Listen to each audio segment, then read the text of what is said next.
Good afternoon. It ticked over at midday, so it's afternoon, not morning. How are you? All right. I'm going to try and be a bit more structured. You may have noticed I've taken a break from social media because I'm a bit fed up with all of this and I'm sick of being derailed by dicks. And so I'm going to start actually producing some proper content.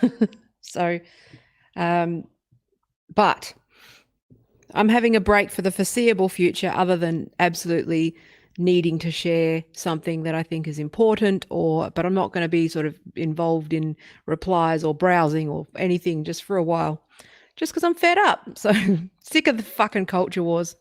So anyway, need a break, but we'll do this. So so I wanted to talk a little bit about the Abigail Shrier thing with Target. I'll give you a little bit of background on that, but I'll try not to go too long. I'm aiming to go for about half an hour because I've got a very busy day ahead. But anyway, basically, the reason why I think a big part of this conversation that seems to be lacking is people, as per fucking usual, is people's understanding of how digital strategy works. And this thing with Target, it's actually a nice little teachable moment this is more of a sort of industry lesson, I think, more than anything else, on why it's so important that brand managers, marketing managers, anybody who's sort of operating a social media account now really need to upskill and be aware of the culture wars. Okay. I'm trying to step above that shit. I'm sick of this petty bullshit. It's all online. I'm sick of fucking extremists and ideologues fucking dominating everything. So I'm just going to start trying to do some actual fucking fixing and productive shit. I'm so fed up with these battles. They're just exhausting and they are unending. They are constant and everyone's just arguing in circles. So all I'm going to do is just share some experience and tell you to all grow the fuck up.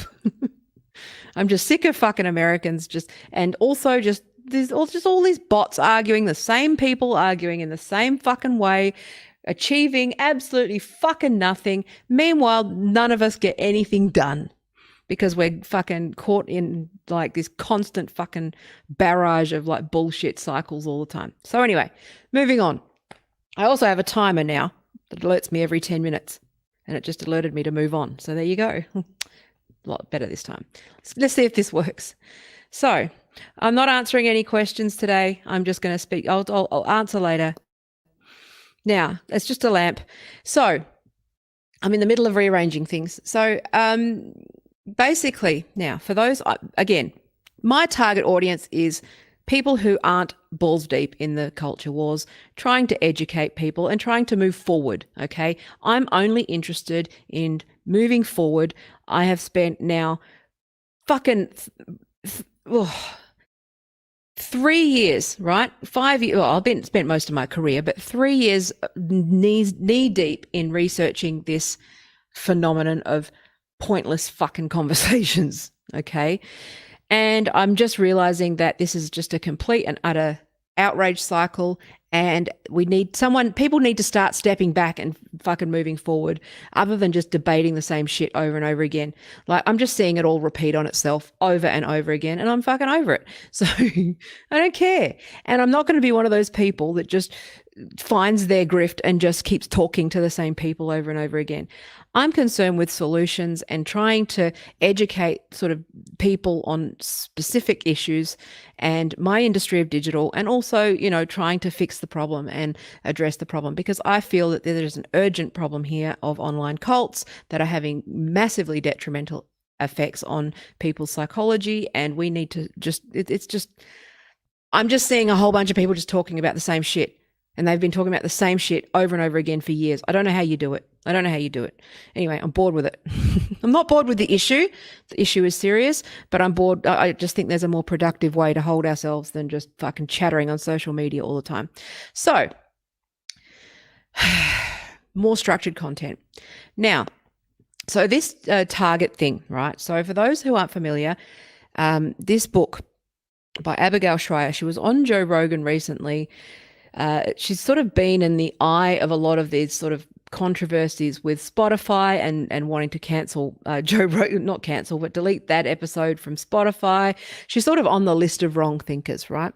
And, so let's have a look. I don't actually agree. I don't like the way this book was, I don't like the title of the book, but I think there's ways to escalate and de-escalate conversations. And this one, it's kind of one of those things where it's like, well, we could have actually fucking named this book a bit better. But anyway, so let's have a look. So screen share, right?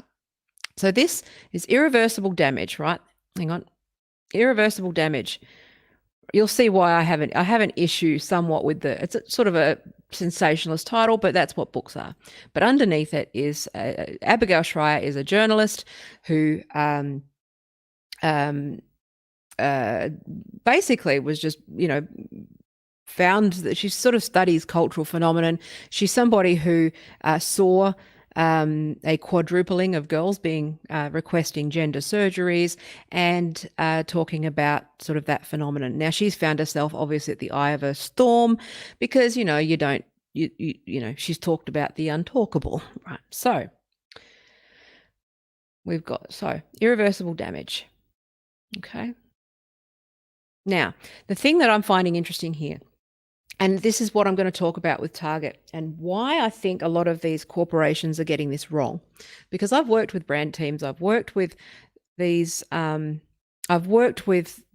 teams, I've worked in digital marketing, I've been coaching on digital strategy for 20 years. First of all, sort of informal advice, and then it turned into a business. I'm like a veteran in this space, right? So I can understand where these things go wrong. Now, the outrage cycle like to sort of call it conspiracy and call it all of these things, but really I can explain sort of what might have, again, I'm speculating, I don't know the team, but I'm speculating what might have happened, right? And this is partially why. Again, it's on the media. Right? It's on the media, and it's largely related to the AstroTurf shit that I was talking about before. And this is a lot of the reason why I know that this movement is not an organic one. It is not an organic social justice movement. It is highly sophisticated. It is well funded, and there has to be some coordination around this because it's clear that there is a blackout and there's all of these things that there's a media manipulation going on here. That doesn't mean that individual actors are to blame. It's just how these systems are gamed, right? And that's the thing, is that when you're going into fucking it's a vast conspiracy, it's like, no, it's just how money works. Okay? You can buy whatever you want on the front page, right? That's largely how this industry works. So, making vast generalizations, but I got a lot to cover, and I'm not going to get into the issues because I want to get to my point, which was more about the industry and how this is sort of a perfect storm of this stuff. So one part of this thing is what is Target, right? You look at Target, and so Target dumps transphobic book after a single complaint on Twitter, prompting cries of censorship, right? So let's look at all the headlines. Now, I like using Ground News because they're actually very good at mapping who's covering what. And this really helps to give you a sense. And I really love the blind spot report. So it shows you sort of what the left press are missing and what the right press are missing. And honestly, if the right are kind of reporting something and the left are black, you can see that sort of where things are going a bit off kilter here, because this is actually something that is a story only in the right and far right press, right? Right. And so I'm not reading comments today, just so you know. Okay, I'm actually not looking because they're distracting, and I always lose my points. So I'll talk about comments at the end because I end up with unusable video without any clips because of all the stuff. So I'm not reading or interacting with them until the end, if that's all right. So now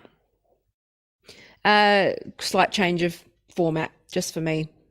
So I'm trying to get my professional opinion across, and it's just not coming across because of all the culture war shit. So I'm just, I know that people have come to expect the ability to chatter and stuff, and for me to just sort of engage and riff. But I do get frustrated because now I'm seen as a clown who doesn't actually know things, and I actually do know things. So I'm trying to get through things that I know, and because I think that this is important stuff to realize and for people to develop some critical thinking skills. So anyway, so this is where I'm trying to diagnose some of these problems and where they've gone wrong, right? And what we're seeing here is basically what amounts to massive media manipulation exercises, right? So there's that. So this is the book that's being cancelled. This is the story I'm referring to. So basically what happened, to summarize, is that it wasn't one complaint, it was a couple of complaints. But what happened was it wasn't one bot, okay? It was a blue check who is a lawyer at the ACLU, first of all. And it was also, there's no conspiracy. It's just, it's like, this is my frustration with the right wing covering things, is that they are fucking sensationalist babies as well, which is the fact that Chase actually is a lawyer at the ACLU. So that's actually something that I think if that is, you know, and a trans woman, there actually were blue checks that were complaining. So that's the thing. It wasn't just a random bot. The way that a lot of this stuff was reported was that it was just some rando. It wasn't. It was an ACLU lawyer for a start. Okay. Second of all, that ACLU lawyer was merely commentating and had no real intentions of cancelling, right? They retracted that. Second of all, right, the book, yes, I think this is what we need to sort of address, is that when you go out, I agree with Abigail's thing, and this is the problem with the fucking culture wars in general, is that book, the way that it's written, does have remnants of, if you've got any history understanding, like with sociology or with political history or anything, transgender craze that just sounds exactly like, in terms of wording, exactly like the homophobia of the 70s. So you can't be surprised when people react to a book that's called that. So I'm putting that aside, right? Now, okay, you can't like put a book out like that and expect no flack, right? That's naive. And if you think if you think that's the case and you're just ignoring that, then grow up, because it's just not, even if you agree with the book, right? Anyway, so, because I agree with the book, right? The fact is that if you actually read the book, it addresses some very real concerns that are quite legitimate, right? So for those that aren't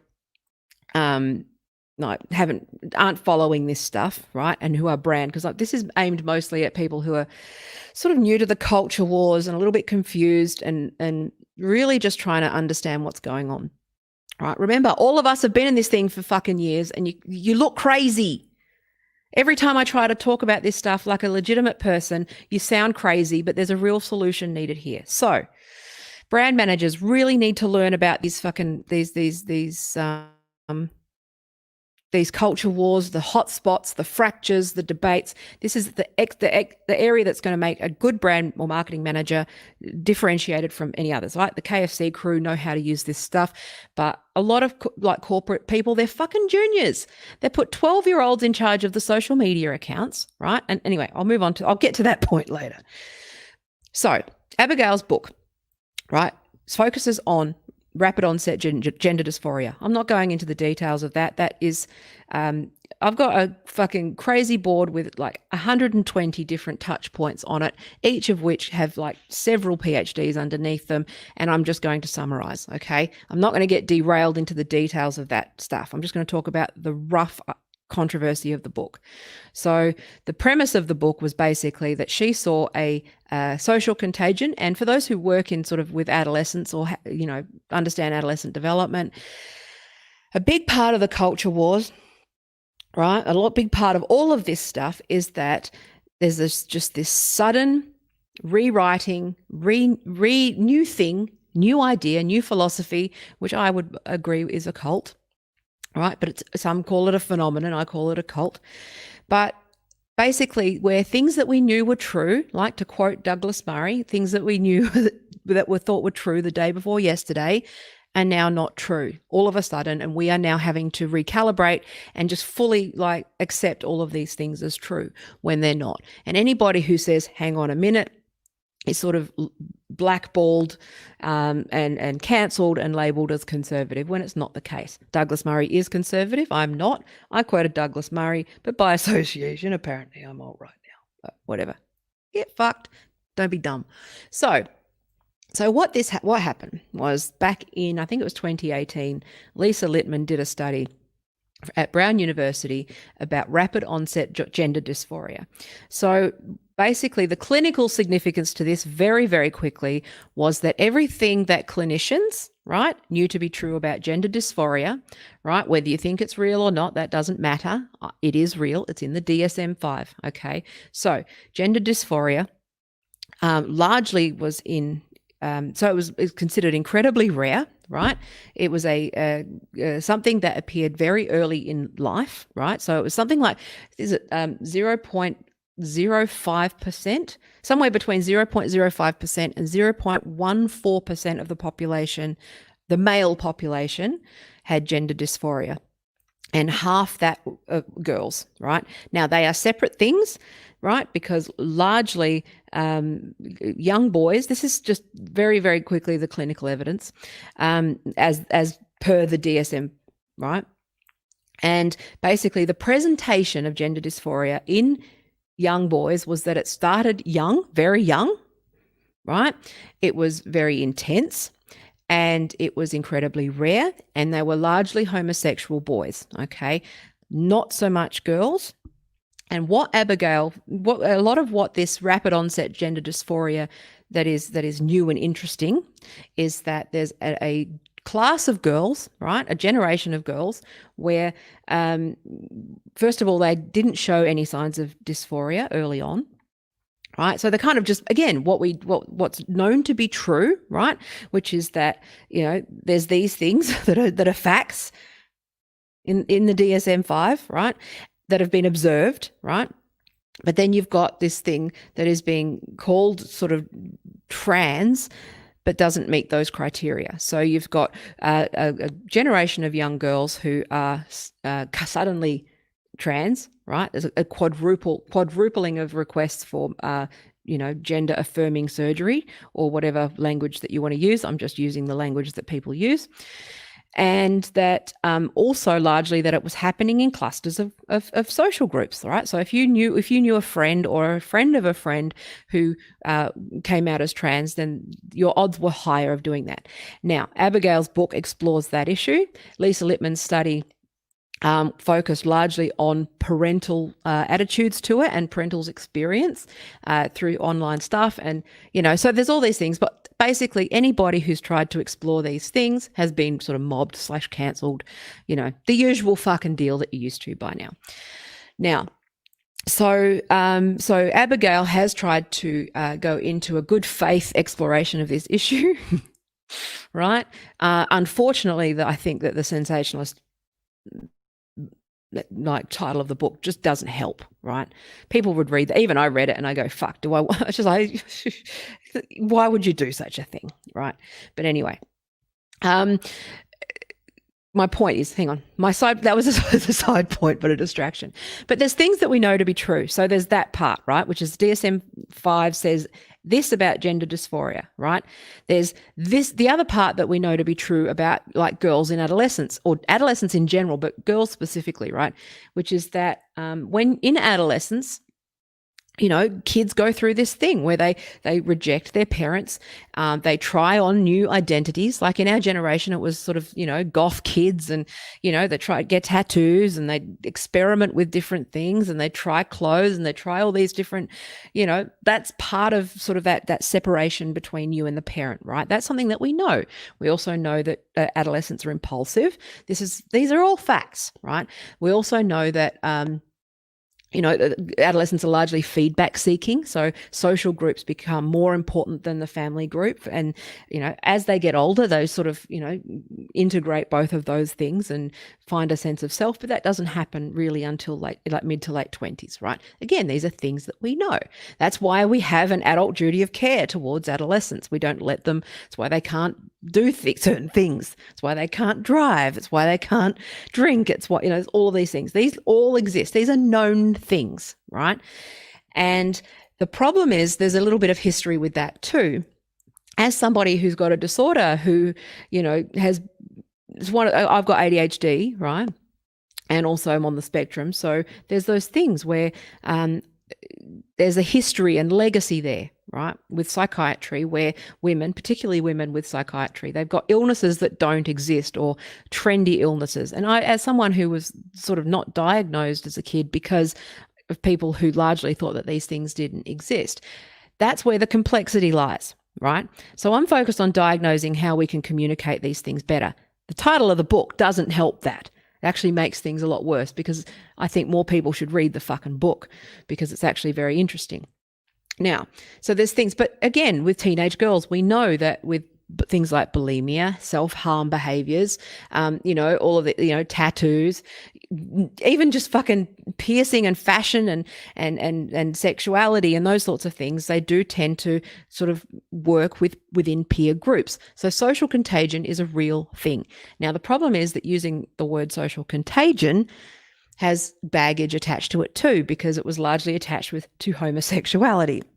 And people were saying that gayness was a trend, or that these things were a trend. Okay. So again, we have to acknowledge that there's baggage there. And this is where the communications come in, because it's like where the misunderstandings happen, right? But it's also why something that is highly coordinated, highly sophisticated, well-funded, fucking obviously has fucking military grade psyops behind it. And it's obvious when I showed you that Ground News thing that there is a media blackout on the left when it comes to this issue, right? It's a massive blind spot, whether by design or by circumstance. I think it's by design, but it's a combination of factors. It's complex, right? But the thing is that, there's things that we know to be true. And also digital practitioners, right? We're learning more and more about the unintended consequences of some of the things that we've built and a lot of the tools we've built, which is that kids are easily sort of being radicalized into various things, right? They're being radicalized left, right, and center. That's why it feels so confusing, because, people are being radicalized everywhere, right? Even with the gender criticals, I think we should look at just be aware of being radicalized. If you're focusing too much on a single issue, and I think take a week offline and think things through and see where your head's at. So, these things are a real problem, and the algorithms are feeding that, right? And they're not healthy for us. So anyway, I know I'm going to cop it because I've been critical of my own tribe, but I don't care. Okay. I'm just saying what I see from my experience. My research is in digital cults, and you're all creating fucking cults. And so to be a functioning human being, if you'd like balance in the information that you're taking in, then I suggest that you go and get some balance. So anyway, my point is, but these are things we know to be true, which is, there's this, that trans is real, but it's incredibly rare. Right? It normally has X presentation. We know that adolescents are sort of highly vulnerable to trends, advertising, all that stuff. That's why there's laws against advertising to kids, right? And all of these advertising standards. Radicalization is a problem, right? Into various things. We know this is a problem. And somehow the trans issue sits right at the nexus of all of these sort of competing issues, where we're expected to throw a lot of these things out because there's basically a cult, right? And I've said this before. I'm not going to go into too much of this, but that's a very quick summary. But a lot of corporates don't know this stuff because, to be honest with you, okay, so how Target would have approached this, right? So what happened was basically trans activists complained that this book was on the shelves at Target. Target then sort of knee-jerked and said, well, we're removing it from our shelves. Then they came back down and said, oh, no, we're reinstating it. Okay. So how it works in a corporate setting is that marketing, right? So you've got your marketing department, you've got your digital department, then you've got your lawyers and all of those teams. Your brand teams are often separate from your marketing department. Something the size of Target would have highly siloed, very different teams, right? So the reason why this would have happened is that, well, first of all, digital teams, right? There's something in our industry called pink collar work, and that's it's not meant to be derogatory, but it's just, again, it's like the new, it's just a new gender, there's a whole new industry of in marketing and digital in particular, and this is something that I've suffered from, which is women are sort of put into a fucking box of like, Instagram and social media and dealing with all of the bullshit. And the men get promoted into senior strategic positions, right? That's a problem in every industry, but when you think about corporate marketing teams, brand teams, marketing, and social media, at the lower level, it is mostly young women, mostly young intersectional feminist types, mostly young woke people. So by makeup, they'd be mostly young and woke, okay, first off. Second of all, brand marketing teams are incredibly stretched. So they refuse to spend money, right? They have always juggling lots and lots of budget. They often work around the clock, right? They're often expected to work 12 to 14 hour days just to get a fucking, ad banners and banners running. They're juggling different agencies, right? So there's several different people. It's often extremely chaotic, right? That's the thing that I suppose a lot of people don't think is that until you work with corporate marketing departments, you tend to assume that they have their shit together a lot more than they do. They really don't, right? They've got their sort of their top campaigns, but those are usually outsourced to the top agencies. But the day-to-day social media management and those things generally run by juniors, interns, young people, inexperienced people with fucking, a critical theory degree or whatever the fuck. So the makeup of that is likely to be woke. That's why you're going to see a lot of unquestioning, sort of very bad, low-level, poorly designed social media content coming from sort of corporate teams on this stuff, right? They will go woke, but that's because first of all, it's a content factory. Wokeism is a perpetual bubble of virtue signaling, so it's always something that's easy to churn out. You find an image, you say something, and it's, not terribly strategic, right? But most of these people aren't aware of the stuff because they're working 12 to 14 hours a day, so they don't have time for fucking social media and to be like, in the culture wars. Very few people are, right? Most of the people working in corporate digital marketing settings don't have time to be even political. Okay, that's the thing. They're so busy creating bullshit spreadsheets, bullshit decks, doing tactical, pointless reports that the industry's leaving, the strategic part of the industry is sort of left them behind. The other thing that I know to be true is that most of these guys barely grasped digital up until 5 years ago, right? Been trying to sell digital strategy for years and years and years and years. Good digital strategy, right? And most corporations do not invest in them. Third, right? They're heavily siloed. So what would have happened was that there would have been a room full of fucking kids who are just used to this woke shit, right? Their manager is probably 25 years old, right? It's basically, think of social media farms. They're basically like they're the new factory work, right? For the sort of creative industries, right? They're very entry level and that's all assembly. They just do it all with Canva. They have no budget, right? And that's just how it works, right? And that's the thing that people need to get their head around. And also that a lot of this stuff goes by without a senior touching it, without a senior person looking at it. And most of those seniors are still only 30 because most of the people who are senior, like myself, have sort of aged out and move into consulting or just get fucking so burnt out that they can't do it anymore, right? Or they go and create their own agency, or they go agency side and they start going, full doing proper decent creative work. But good creative work doesn't really happen in-house. A lot of it is just assembly work and bullshit. So that's probably what Target would have done. Now, there are some rules with managing digital at that level that where they fell over here, right? So often the pressure is to reply as quickly as possible to the person. Now, if you're on the receiving end of this, you would have seen that this was a lawyer from the ACLU and a couple of people, right? Influential people, you pissed off trans people, right? You've got your politics. You don't think about politics because you're too fucking busy. You're a marketer. You don't care. You don't know about this stuff. You just go along with what's popular, right? You go along with the numbers, right? And so far, virtue signaling has worked for them. So they go, yeah, we're on the right side here. This is what the numbers say. It was successful. We've got a lot of positive feedback, right? Because the thing that corporates also do is they do sentiment analysis on feedback. They have, they don't actually just sit there and look at the replies. They actually use tools that gauge the, like, very granular, right? If they've got good tools in place, they can make assessments based on, you know, what the backlash is going to be. So what they would have done is seen that response and anticipated a massive backlash from the trans community, right? And so basically what happened was that they would have anticipated a cancellation because they have access to that data, right? It was highly likely to happen.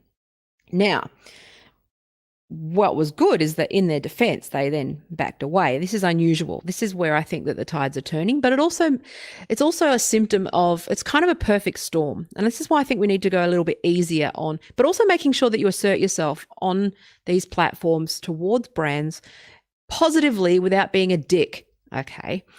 Because if it's all about more reasonable people. When people don't swarm with insults, it encourages people to do better. Now, I know that people will whinge about tone policing because I've been around for more than 5 minutes. That's not what I'm saying. I'm just saying that there's ways to do this, right? But you, again, empathize with each other. Be the principle of charity, all of these things, right? Let's just rise above this shit. But, you know, because a lot of the arguments that are being thrown in Abigail's direction particularly, other than the name of the book, which didn't help matters, but let's move on from that, is that there's a conversation to be had here. There's a misunderstanding and there's a mischaracterization of a lot of the concerns of parents, clinicians, teachers, right? Feminists, all of those things. Because when we start using words like social contagion, and you see that it's only right-wing press, right, reporting all of this stuff, it's very easy to miss. This is why the left-wing media have fallen down, right? And I don't know why. Part of it is policy capture. Part of it is institutional capture. Part of it is where the money is and who's spending the money. That has to be a thing, right? But also the fact that, you know, we can't have this debate on the left within the media. And I hope that most people understand that this is what's actually going on, which is that you create a blackout, and then all of the right report it, and then the fact that only the right wing have reported on it shows that it's only a right wing issue, and that adds validity to the idea that somehow there's a whole bunch of people. This is why it's very clever in the way that it works, because you basically it's genius. This was why it has to be a psyops. It says that a fucking very clever people behind it. I'm not saying it's a conspiracy. I'm just saying it's clever. And there is some design aspect to it. Again, as a digital strategist, I can see what they've done, right? So you blackball anyone on the left from talking about it. So silence any critics, make it look like it's only the right talking about it. Therefore, when you use words like social contagion, or, you know, this is a trend, a social trend, or, you know, using all of this sort of hyperbolic language, that then it's easy to make it look like we're now just freaking out, right? This is one of the reasons why swarming only makes things worse, because you look like bots, and it also only serves to validate the view that trans people just come under attack 24/7. If you just leave them be and don't attack them, then it's fine, right? That's what I'm saying. Like there's some credence to what they're saying. So anyone who's watching this knows what fucking side I'm on. So correct me, fuck off. Okay, I'm trying to move forward. So, you know, this is the thing, right? It's a combination of things, which is that largely it's junior staff who are stretched so thin that they have no fucking idea what they're doing from day to day. They are pressured to respond, right? Come up with a quick response. I imagine what would have happened was that that would have gone up the tree, but only to middle manager. So the middle management would have gone, I imagine that would have, and then they would have gone, okay, pending legal. So legal department operates differently to the marketing department. So it has to go up through the business units, right? This is the thing that people don't get. They think that Target is like one person with one. It's like, no, there's a whole process that takes longer. And this is one of the problems with social media, especially in corporations, is being able to respond quickly. Now, the mistake was that they responded quickly and promised to remove it. But that's understood because it came from someone who, despite saying that their tweets don't represent the ACLU, is from the ACLU, right? So Target sort of acted with probably a little more confidence there. Where, again, a lot of this is speculation. I'm just saying this is just in my experience. So the junior would have gone, oh, fuck, too hard basket. All right, pending cancellation. Middle manager interprets the internal policy and goes, oh, shit, okay, knee jerk. All right, here's a canned response, right, based on this scenario. Then it goes up through management. I'm sure there would have been a discussion. It would have gone through legal, and then they reversed the decision, right? They would have also been playing the numbers. So what they would have done was seen that this is where the polite pushback and polite correction and good argument can be effective, which is that then they would have looked at the numbers and the number of people and then actually looked at what the book was about, looked at the controversy in more detail, and then reversed their decision, right? So I'm just trying to explain how this works. Right. But it's not really anyone's fault. But the thing that I see as the problem is that you've got people running social media accounts who don't understand these issues. And that's a blind spot because they barely understand digital. How are they going to understand this shit? You know, and especially with people who are fucking culture wars sick and obsessed with it, right? In an unhealthy way and constantly tribal, how do you make sure, figure out what's true? I mean, you need to know sort of what the rough various pain points are and learn to avoid them. But most of the time it's, you just got to be a little bit more fucking forgiving of people.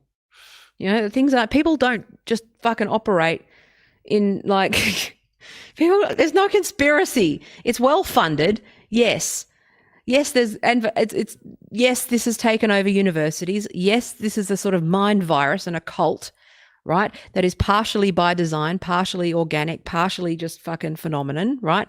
Partial radicalization. That's something that is true. But, it's just crazy that, I think we just need to just keep focusing not on petty bullshit, on wars, but on diagnosing the problem. And a big part of this is just that corporate brands, it has to keep coming back to the way corporations treat their workers, right? And the fact that political issues are being used to sell shit. And sometimes they get it wrong. But these poor social media kids, right? They're probably, you'd be amazed how many large corporations use unpaid interns to run their main social media account, right? Not professionals, but like like students, work experience people. It's abhorrent what they do, right?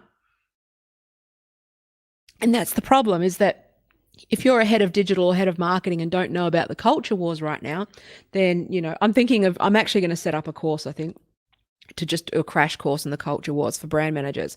I think they don't know.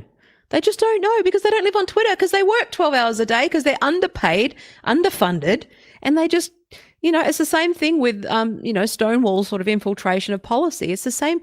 You need to look at the structural problems, which is that, especially brand and marketing managers, is that they'll just go with the advice of whoever the appropriate body is. If you're sitting there second guessing the authorities all the time, you're fired. You're considered difficult to work with, right? So most people just go along and they just sort of publish the party line, right? And they don't really think about it. So getting the knickers in a knot because some poor junior, did the best they could with what they had, right, was trying to keep people happy. It's not really the issue. And the reason why I call myself a radical feminist is because it means to get to the root. And I'm trying to get to the root of this. And the root cause of this is fucking like corporate bullshit. People being underfunded, pushing, my industry being pushed to be a race to the bottom when it comes to skill set, critical thinking, right? Rich kids with cornflake packet degrees who just fucking go straight into like tech companies and media companies and advertising. They're all fucking rich kids. No poor kid goes into these things. Well, or they do, but they usually end up low paid, right? It's a club. right, of elite kids. And that's the thing that you need to understand. It's not that they're not being malicious. They're just trying to do their job like anybody else. And, this woke shit is a content factory. And until people sort of see it for what it is, and we need to replace it with something else. That's the problem. You can't, corporations aren't going to suddenly start talking about the root causes in their own fucking backyard. They're not. Right? So our job is to try and educate people on how these things work so that people learn to take it with a grain of salt, right? Anything that comes from a corporation is an ad, right? Anything. Right? Anything that comes from a corporation is an ad and should be treated with suspicion. Anything that comes from government has an agenda attached to it. Remember Year 9 media studies? Anything that comes from the media, you have to ask whose interests are at stake here. Who benefits from you believing this information? This is 101 critical thinking. Okay, now, corporate censorship is a problem, and I think that that's mostly because it's that public-private divide again. Corporations are used to being able to do what they want, but now in the online space, the implications, they're trying to figure out this stuff. They don't know. CEOs they're still fucking 65-year-old men. They don't know how this shit works, right? That's the thing. The generational change. It's just a lot of this is just friction and generational change that even most C-levels are still over 60. They're still boomers, right? They don't fucking get it. They just say, oh, well, and all of us know that any of us who are anti-woke understand what's at play here with the psychology of this thing, where if you're sort of and I've also worked with a lot of C-levels on when digital first hit, and one of the things that people don't realize is just how somebody who was at the top of their game for 20 years, this new thing comes in like computers, right? And they don't want to look stupid. They don't want to look old. There's a lot of emotion and baggage attached to that. And that's still a problem at the top of these corporations where, people who are, used to be the star, used to know everything, used to be at the top of their game, have this whole new thing, right, that intimidates the shit out of them, and they don't do. That's why a lot of them aren't on social media and they reject it, and why they had to be dragged kicking and screaming into social media, right, because they didn't want to look stupid. Right? Now, the problem with that is when you don't want to look stupid, the reason that you then go along with these things, this is how wokeism became so pervasive, is that, a lot of us go, well, clearly I don't know. So I'm deferring to the authority who does know because I pretend I know because I don't want to look like I'm out of touch. And that's a big part of this problem. And that's what's happened with corporations. They're just trying to catch up. Okay. That's it. And this is the thing where people going and saying that there's some big fucking conspiracy. It's like, yes, there are interests at play, right? Those interests are manipulating people everywhere. And I'm more interested in how they manipulate than the actual independent individual fucking poor social media accounts that have to deal with everyone's bullshit, because their job is hard. Okay. They're not paid a lot. They have to deal with abuse all of the time. And this is one of those things with, social media managers largely being young women, is that it's young women that are largely subjected to abuse. It's an incredibly fucking awful and hostile work environment working in digital marketing. So, that this is just the reality of things. I'm trying to design a course on the culture wars for brand managers because I think they need sort of a crash course in sort of the key issues. But this Target issue really does highlight that sanity can prevail. You've just got to know how to use this, you've just got to sort of get the conversation right. Okay. But it was just a big misunderstanding as far as I can see it. And I don't think Chase intended to have the book pulled. I think that people, like with AOC, and I think most of them just largely think they're trying to do the right thing. They're being sassy and they don't think about the implications of their words. Right. And there's people that are too focused on every extreme hysterical implication of every word. But, I do find it funny a massively over the top reaction. Like if you see when Target put the books back on the shelves and they're like, well, congratulations then. It was just like, oh, you've now killed X-Men. It's like, oh, fuck off you, whatever. But there is a legitimate issue here, right? They're called, in psychology, they're called somatoform disorders, right? Pejoratively called mass hysteria, but also, like just it's collective stress response is what it's called. Well, like it's a thing, it's a phenomenon, and it's largely part of that. And I think that people need to get clearer on what they're talking about. Abigail's handled it really well because she's basically like, well, no, this is not what I'm talking about. I focused on this slice. This is what I'm focused on, right? The rest of it can fuck off. And the crazy people look crazy as a result, right? But if you're sort of trying to just win and like, I don't know, I just don't see any benefit in harassing trans people online because you're only just supporting the worldview, right? It's like Scientology or, anybody who's in a cult, everything that you do is built in against you, right? So it's basically just going to be like, well, yeah, it's a perpetuating cycle of proof and evidence that you are what they say you are. If you just keep doing it's pointless. You can stop people joining the cult, but there's no point engaging with people that are already in the cult. Because when they engage in all of this milieu control and all of the loading of the language and all of these things, by design, every move you make, every talking point you have against the cult already has a built-in narrative attached to it that either affirms the cult, that affirms it, right? So all you've got to do is just poke the dissonance as much as you can and don't be a dick about it. That's it. Also, the outrageous title pisses me off because it was actually a really great book wrapped in a really fucking stupid title. I hope that they could do maybe another edition with something less inflammatory. I thought that was kind of poor form. But anyway, because it does, when I first saw the title, I actually saw it and it was like, well, that looks a lot like the 70s when they were talking about fucking gay things and teen pregnancies and, all of those sorts of things. And I can see that that's actually a valid criticism just in terms of the optics of it. But again, whatever. People are just, running with it like free speech. It's like, well, hang on. No, but I think there is a more nuanced conversation to have about, whether you are actually surprised that people are offended by the title of the book. Like I think that's I think that's a worthy conversation. So anyway, I'm gonna look at the comments, right? So I apologize for being a bitch today, but I think I've just would like to just be able to get my thoughts out and finished before addressing, because otherwise I just never get to my point. Yeah. So 99 AU said one person, that's all it ever takes with the TR80 platform, just one rando. Well, it wasn't, the thing is, no, that's not actually true from the corporate level. That's the thing that I'm trying to debunk, actually. Wasn't one rando. It was a blue check who worked at the ACLU and a number of other, people, right? The bot account started after that. It wasn't, all the randos started after that tweet which again, I think adds to my AstroTurf theory, which is once a tweet gets on their radar and on the attention, then they start putting bots on it, right? You can see it. It's a pattern, right? But it doesn't take one.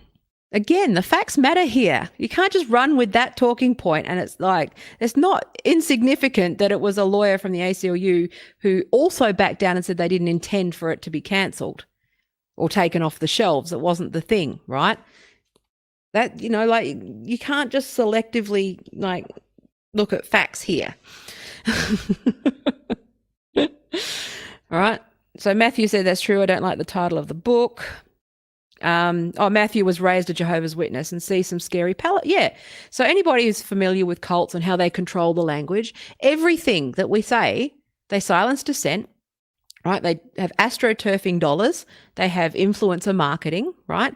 Now, I think the big part of the criticism with Abigail's book is that it calls out some of the tactics that they're using, which is influencers. Trans influencers are causing a lot of this stuff, and there's big money behind it, right? Who's getting all the book deals and the fucking, the Patreon cash? It's everybody who's in the cult right now, right? So I think that exposes that grift. That's the same grift that I think is there. Again, it doesn't mean trans isn't real necessarily. That's a fucking... Again, you can't keep lumping in all of the discussions into one issue. And no, we're talking about this one issue of social contagion, right? And whether that's a thing. And odds are that it's highly likely, right? I think anybody who knows teenage girls has seen it, right? And yeah. So anyway, yeah. So anyway, any more comments? But that was a lot more productive and a lot more shorter. Not more shorter. Doing good with my words. Anyway, so my point is I'm going to try and do some stuff. I in terms of diagnosing this stuff, right? We really do need to really just focus on the solutions to the direct problem and not lump it all in together. Like with social contagion, this is a real problem, right? We need to address it again, but also just making corporations more aware of these issues and making sure that they don't fuck up. That's the thing that I'm noticing is I don't think they realize that they're fucking up, right? And it really does just show that there's no real fucking seniors working in digital in corporations at the moment. They're all children working there. Right? So yeah, now I've had more info. I do see your point. I think it was just Strangio. Yeah. And that CS wasn't actually a verified. Also thinking back over Topshop and Travis Albanza and others. Yeah.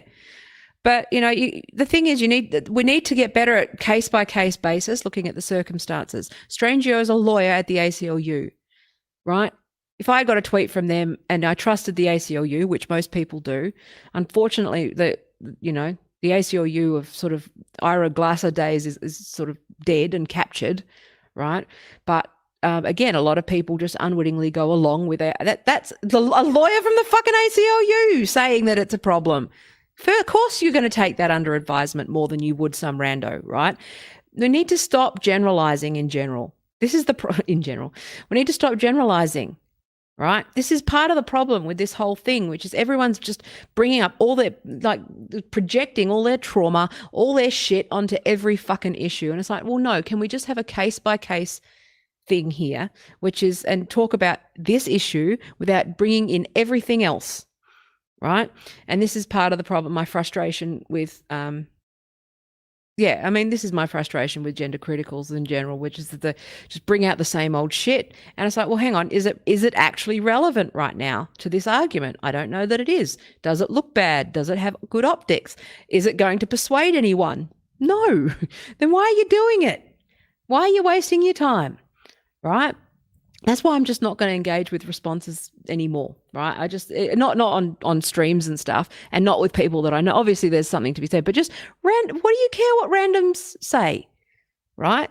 If you can make it, just be nicer and more charitable and if you look like a fucking bot, then question that, right? Because that's one thing that corporates can do well is notice bots, because they can tell, because they've got the tools that assess the credibility of an account.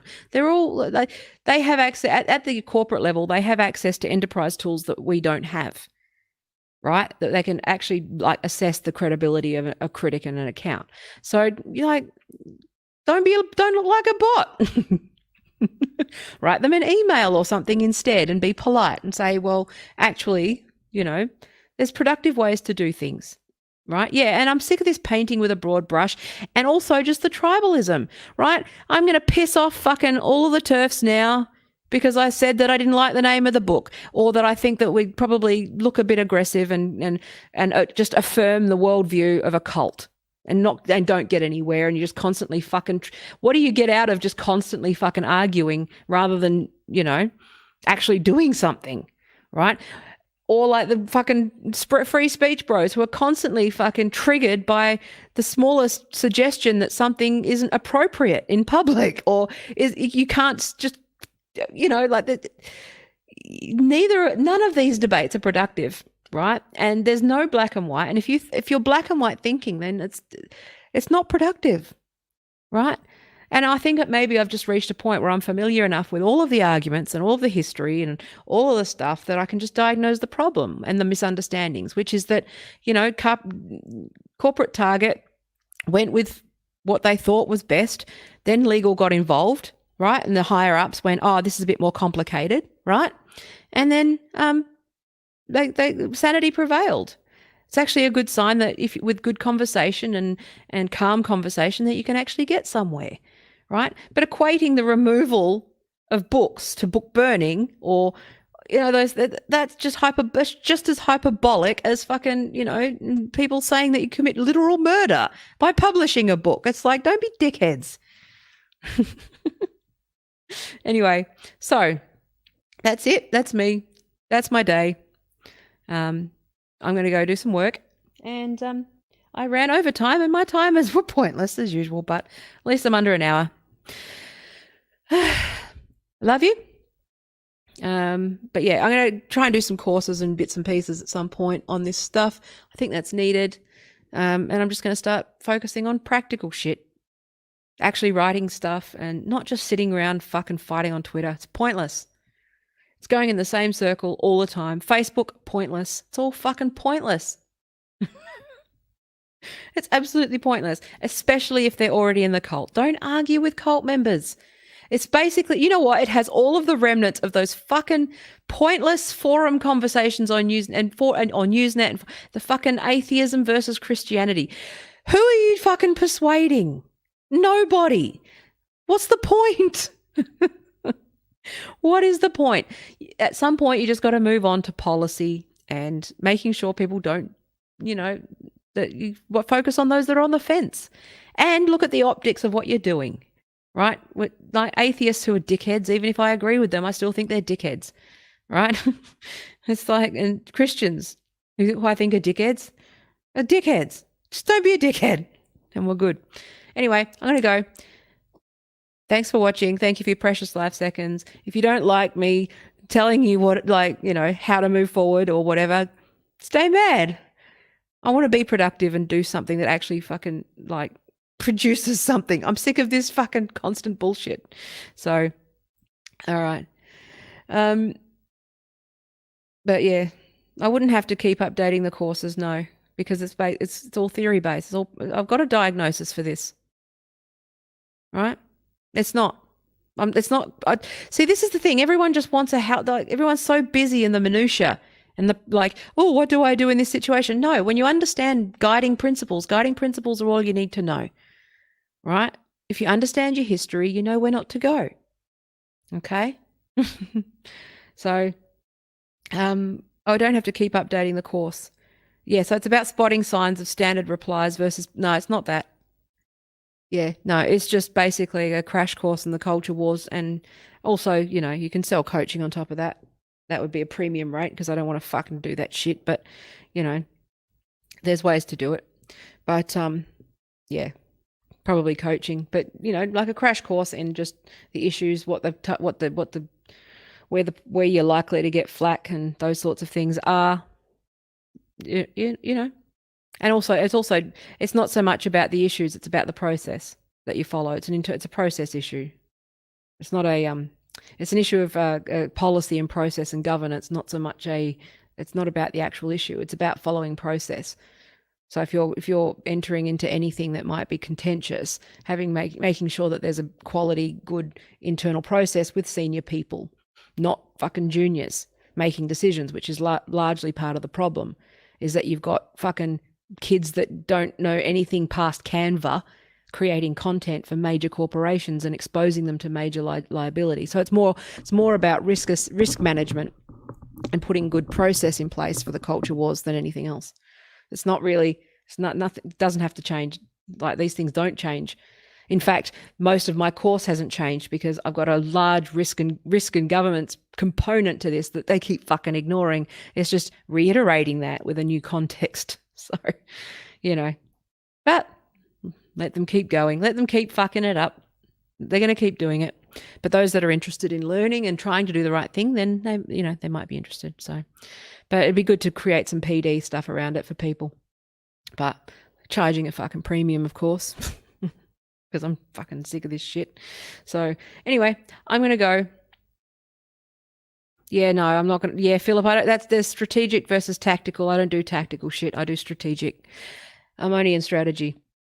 That's all. That's low level tactical shit. If you can't apply strategy to tactics, then you're not my client. So, yeah, it's more about, it's a mindset shift. So I'm going to go. Video's too long. I will, and to answer the Connie's question from earlier, the answer, I'm not getting into the NBN conversation. Yeah, they didn't fuck up the internet. It was just a cost saving measure to phase it and whatever. But yeah, it's not really my wheelhouse. So, I'm going to go. Thank you for your precious life seconds. If you want to support me, yeah, go to my website. It's in the description and shit. I'm tired. I got work to do. I love you. I'm going to do some more shit. Bye.